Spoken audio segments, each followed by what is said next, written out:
What's going on, dudes and dudettes? So the Duke men's basketball team did get a big-time commitment from a five-star player, small forward Bryson the other day, which is great to see. He's a number 11 overall recruit.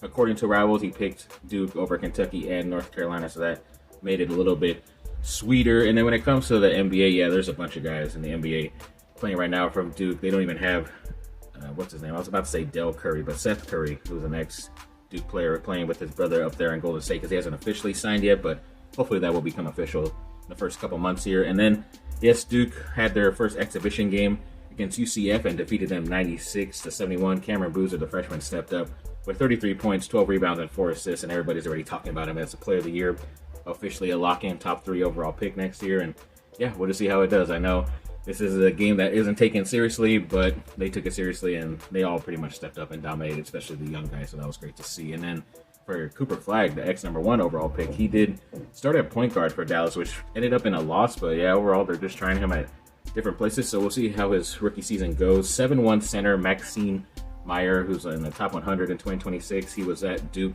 the other day officially. We talked about him in the last video, so yeah, hopefully he ends up picking Duke because he's hot right now. And then when it comes to just the base salaries of Duke Brotherhood players, even the top 6 is over like a couple $100 million. Jason Tatum leads the way with 54, Zion at 39. So a lot of these guys are end up picking Duke because of that generational wealth that they can get if they are really that good and end up going to good spots in the NBA. So yeah, hopefully get a lot of these talented guys in next year's class. And when it comes to Bleacher Report's next year's draft, they did have like 5 Duke players. Washington Wizards end up selecting Cameron Boozer at number 2 in that, and then also at number 11, which is kind of surprising, the Sacramento Kings go with his twin brother Caden Boozer, which I thought was pretty surprising. I thought he might come back, but we'll see. He probably has that much talent. Milwaukee Bucks end up picking Dame Sarr, small forward. Orlando Magic, they pick Patrick Ngangwa II, the center, and then the New York Knicks select Isaiah Evans in the small forward in that round. So yeah, a lot of first round picks here, at least 5. So maybe that's why Duke is trying to load up